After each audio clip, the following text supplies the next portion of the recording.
I've been asked all my life, of 55 years of my career. And it's really important to me that I can describe performance art to child, to worker in the factory, to the normal people, not just the art scene. So art, if every artist have a different description of what performance is. For me, the performance is a construction that I made in the front of the public in this precise time and the precise, the location. And then in the front of the public, I create a dialogue which performance can happen. Performance is a life form of art, is time-based art, and you have to be there to experience. And it's very emotional part of life, because when performance is good, they can change your life. But you have to be present. So this is very important. The performance without public don't exist. I was painting the clouds in the sky, and I was studying the clouds who are coming, clouds who are actually creating shadows, the black holes, clouds in universe and in nebula, many different things. And one day I was lying just in the field, in the park, and looking at the clouds. And this particular moment, there was no any cloud in the sky. It was just blue sky. And out of nowhere came 15 ultrasonic military planes from my country, and just passing very fast in the front of me, and they're creating this incredible drawing of the lines of the air they create. And I'm looking at that drawing, and I look at the appearance of this drawing, and again blue sky. This was something that really changed my life. After that, I stood up and I said, I'm not going to studio ever to paint. I wanted to use real thing. I wanted to use sky. I wanted to use water. I want to use fire. I want to use my body to make the work. I went to the military base and asked if I can get 12 military planes to make the drawings. They called my father, who was in that time, general, Second World War, and he said to me, your daughter is completely crazy. You know how much cost for her to fly these planes to make her drawings? So they sent me home. But then start this whole journey. And the moment I stop and I stop painting and I stand in the front of the audience with my ideas of performance, it was everything changed. I knew it was electricity, it was the energy, it was this incredible, chemistry between me and public, and I could never go back. I came from the family of two national heroes, my mother and father, and also from communism. It was really important that stoicism, that there's no obstacle. If you say something no to me, it's only the beginning. I have to complete my duty to society. And your own private life is nothing. You have absolutely to dedicate your life to higher cause. And this really followed me all my life. And a huge amount of willpower and discipline.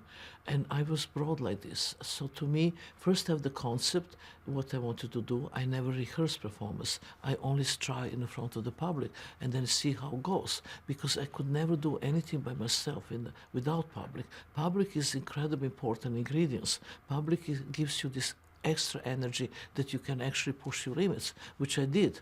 And I think that was sometimes dangerous, but as you see, I'm live, I'm in front of you, I'm next year 8 years old, and I feel pretty well.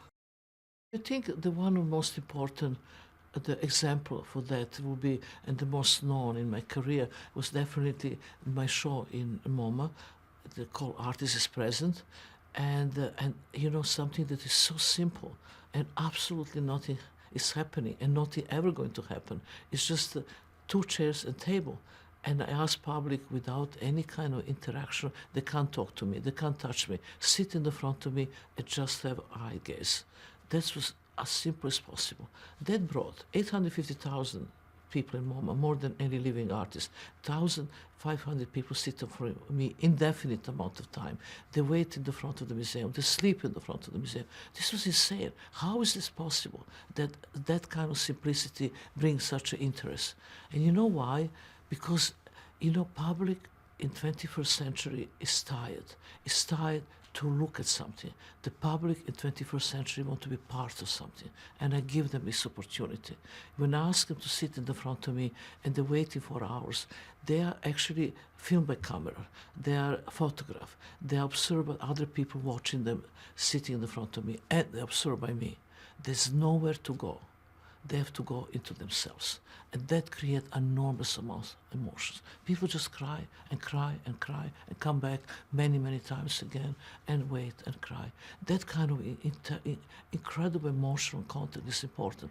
When you really look somebody for a long period of time, you really start seeing true soul. And that's unique and special.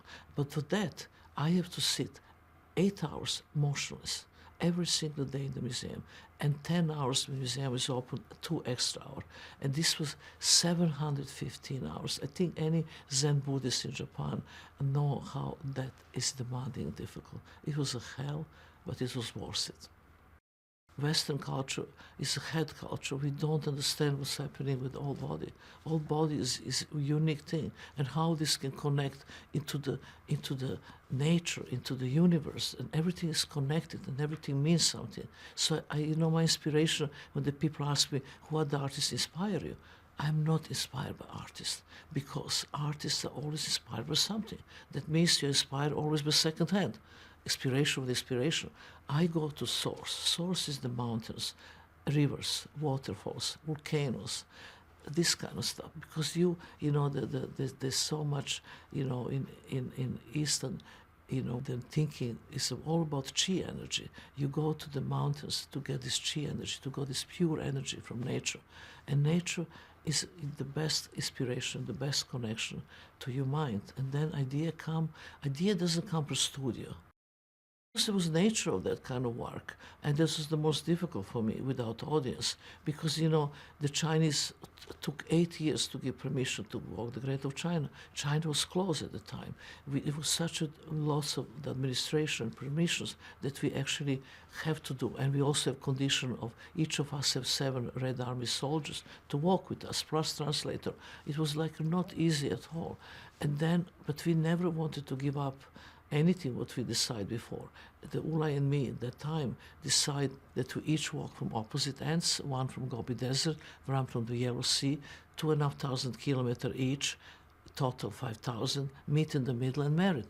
But it took 8 years. 8 years, life goes, things happen. So we separate, and then when finally the Chinese say yes, we say we're not giving up. Now we're going to walk, and we're going to say goodbye, which we did. And I remember one American friend said to me, "Oh my God, why you just didn't make phone call?" But he missed the point. This was one of the really legendary love walk in history of art now. Zen Buddhism is really important to me. Tibetan Buddhism is important. Learning the Aborigine culture. It's incredible because they know everything about long duration and repetition. There's so many rituals are based on pure repetition of the exactly same thing over and over again, not just through years, through centuries. And that's actually the power that you understand. Because what you have to do with repetition, you actually, mind get quiet, and then breathing get regular. And then you come into this something that we call present. And all about long duration is how achieve being in the present time. Because it's so easy to be in the past. You think what happened, future is going to happen, but we miss the most essential thing: is here and now. Here and now is everything. The moment when I understand when you're in a performance in here and now, then I discover a revolutionary thing for me. In here and now, time don't exist. There's no time. Because it's just you're here and now. The moment you think about time, how long it takes that I finish this work, you lost it completely. Public feel it. You can't sit in the front of the public and you think you're somewhere in Hong Kong. You have to be in that moment. In that moment, I can see you and you can see me, and that's essential. And nothing else is important. This is the absolutely the core of the Eastern, religion, and the spirituality, the vision, the Buddhism, everything. So I learned from them a lot. Let's say the boss of them and the you know, like Lady Gaga, she came to actually to do Abramović method. So I was more like a teacher than collaborating. I don't think we really collaborate. You know, one thing that she really did, she come to, I never met her before, but she came to Artists is Present in museum, but then she never sit in the front of me. But then everybody is tweeting that Lady Gaga is in the museum. So enormous amount of young kids came. And they came, and then she left, and then they stayed, they see the show on the 6th floor and what I'm doing. They start interesting, what's this? So actually, I got big part of her audience to be my audience. And her audience is really young, actually like 45 million. And then later on we met each other, and she's really good student. When you tell her she have mind, and she really was like excellent. She got really focused on what she's doing, very focused. And that was, you know, this collaboration we had. But it's not really collaboration. Collaboration is you create something. It was this time that she actually got teachings from me. And then there was the James Franco. And James Franco was really wonderful. He was like interested in everything, the curiosity enormous. And then we made the master class again, which I cover his body with gold and gold leaves and learn him how to walk slowly and breathe. Again, another. I'm always there in the function of teacher, more or less.